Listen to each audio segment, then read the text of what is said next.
Welcome back, everyone. Well, we have some foliage types created now. In this video, we'll be talking about how to use the foliage paint tool so that we can apply these foliage types all around our landscape.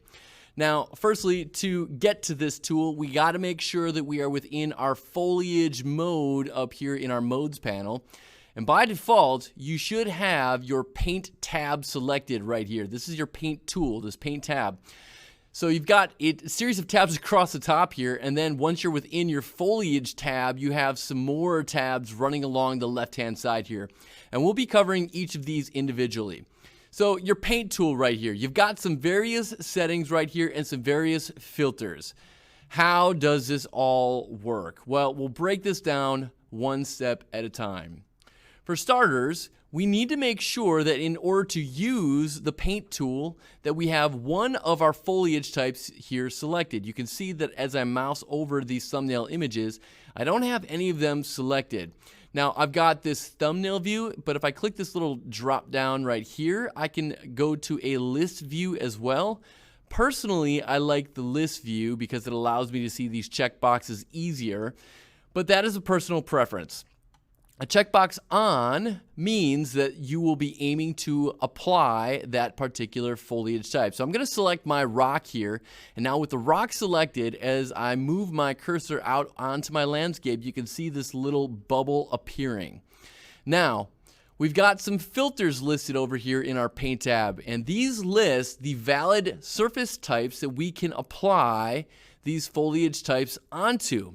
So currently it's saying landscape, yes, we can apply a rock, we can paint that onto a landscape, and you can see that reflected here with my brush. It's still showing that purple bubble. Now if I uncheck this and I try to apply my brush on this, I don't see it. It's because it's not a valid surface. However, we've got some filters here for some other surface types. BSP. That is this surface type right here, otherwise known as geometry brushes. So if you don't know where to add these to your level, back here in our modes panel, I added this prior to making this video, the geometry box brush. I placed one of these, and so when we're here in our foliage tab, this BSP tab or checkbox here is saying, yes, that is a valid surface type. We've also got translucent. Now, this is a translucent surface right here, and you can see that as I mouse over it, I don't see my bubble. Just to let you all know where I grabbed that from, I just grabbed from our starter content props folder. There is this SM glass window. I sized this up to be really large. This is considered a translucent static mesh, and if I go into place mode, this is just an FYI, you can try to select it, and I can, but if you tap the T key, and I'm going to select off and now try to select it, I can no longer select it. T will toggle translucent selection, so there I can select it. That's just a good to know. Now back in my foliage paint mode here, if I say I can paint now on translucent surfaces, let me just peel this back. Now I will see my brush appear on top of that, and that's a little bit hard to see gray on gray, but maybe from this angle you can see it a little bit better. Pretty difficult to see.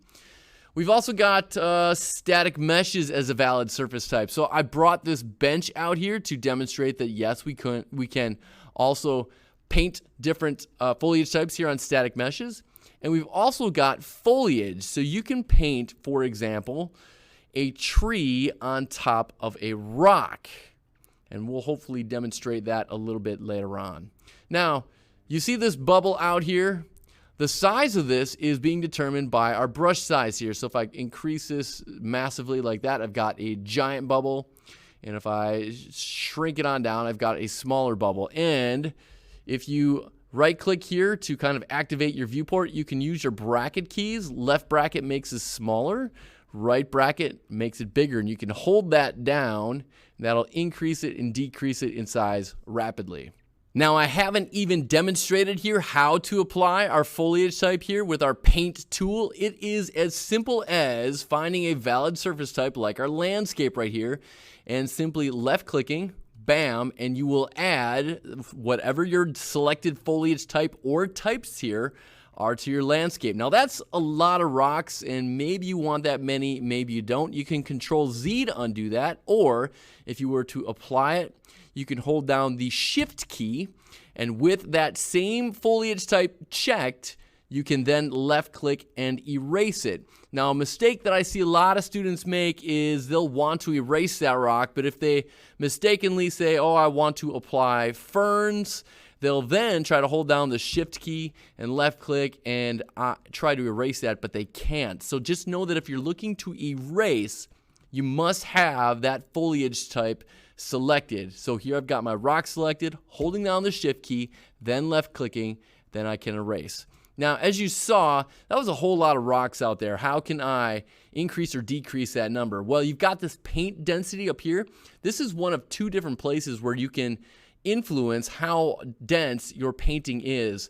I'll show you the other way in an upcoming video, but if I set this down to be something like 0.05 and then left click, you can see I've only got a smattering of rocks. Let me just Control Z to undo that. Whereas if I set this all the way up to 1 and left click, it's basically rocks everywhere. All right, so that's what paint density does. I'm going to set that back to 0.5. Erase density, a value of 0 is going to make it so that you're going to erase them all, like immediately. So let me just go ahead and paint some rocks out here. There are a bunch. I'll actually fly up on this a little bit. Okay, now I'm going to set my erase density to something like 0.2. So I've still got my rocks here selected. I'm going to hold down Shift, left click, and you see that some of them go away, but not all of them. So that's a way you can make some of them disappear, but not all of them. I personally like to keep my erase density at 0, and that way, whenever I want to erase that given foliage type, I can hold down Shift, left click, and say, so long. Now, you've seen me paint here these rocks on my landscape, but just to demonstrate that I can actually paint these onto these different surfaces, I can go bam, apply them here onto my BSP. I can go bam, place them here onto translucent. I can go bam and place them simultaneously there on a static mesh and my landscape. Let me just Shift and left click to erase all that. Now, what about foliage here? Can we place foliage on top of foliage? You mentioned that you could, have a tree growing out of a rock. Yes, although this is going to force me to wade into uncharted territories here, areas that I didn't necessarily want to get into now. So what I'm going to do is I'm going to kick this into single instance mode firstly. Now, single instance mode is great for those situations where you don't want to paint a bunch of these at a time, where you just want to place one of these at a time simply by left clicking. So I'm going to come on down to my BSP brush right here. And in single instance mode, I've just got my rock selected, so I can just left click and add one rock at a time. And I'll just Control Z there a few times to undo that. It's worth noting here that in single instance mode, you've got two different options here, all selected or cycle through selected. So let me just check all of my different boxes here. And if I do all selected and I left click, it's going to try to plant everything at one time. A tree, a rock, there's actually some grass and fern that are buried inside of there. It did everything at once. And I'm going to Control Z to undo that. If I set this to cycle through selected, now when I left click, I get a tree, left click, get a bush, left click, get a fern, left click, get some grass, left click, get a rock. It is cycling between these. Let me just do Control Z here a few times. Okay, let me go back to all selected. I'm going to have just my rock selected here. And I want to have a tree growing out of a rock. Now, what I need to do in order to do this is I need to access my foliage types here. And I got to click on my rock here, my foliage type of my rock. I got to go in the settings here. And this is, again, getting a little bit deeper than I wanted to get into this video. And I've got to set a collision preset here is set to no collision, meaning that if we were to place this foliage type rock, our character could run right through it. I'm going to set this to block all, which adds collision to our rock, and save this. And now I'm going to place one rock out here. Bam. And with that rock now placed, I'm going to change this to a tree. And now I should be able to place that tree on top of my foliage type rock here. And that did not take like I wanted to. Hold on just a second while I figure this out. Well, and for whatever reason, it finally started to work. Now you're seeing that when I place my brush over my rock, you see that little bubble for the single instance mode on top of the rock. It was not doing that before. Before, when I placed the tree, it was actually spawning it in the ground as opposed to on top of the rock. So I didn't do anything special here. It finally just kicked in and started working.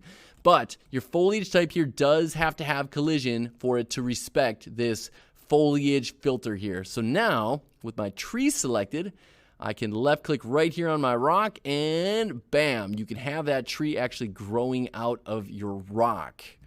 All right, gonna Control Z to undo that.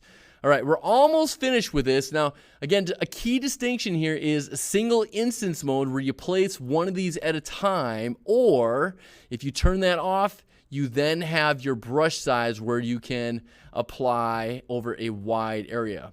Now, it's worth mentioning here that with the single instance mode turned off, and I do have my brush size at about, I don't know, say 2,000 here, you could say, give me some, I'm going to turn my paint density way down here to 0.05. I'm going to say, you know, give me some bushes, give me some ferns, give me some grass, no trees, and just left click here, and you get a smattering of everything. Going to hit Shift, undo that. Let's crank that up a little bit to something like 0.3. Left click. And so you see again, you get a smattering of everything. Now, you'll notice that they are all about the exact same size in terms of like all the bushes are the same size, the ferns are the same size, etc. We'll deal with those kinds of issues in upcoming videos. With that, guys, that is just about going to do it. Well, I actually forgot one more thing. Hold on before we move on. We've also got one more checkbox here for place in current level. Now again, going over to our levels tab, this blue level, our persistent level, is what is considered the current level. If you absolutely want to place your foliage and have it associated with your current level, whichever one you right click and make current or double click on, you can set it to do so by checking this box. Otherwise, as the tooltip says, it will just automatically be placed on and be associated with whichever tile it is placed upon. All right, guys, there is the quick rundown of how to use the awesome paint tool here in our foliage mode. Guys, that'll do it all for this one. We will see you in the next one.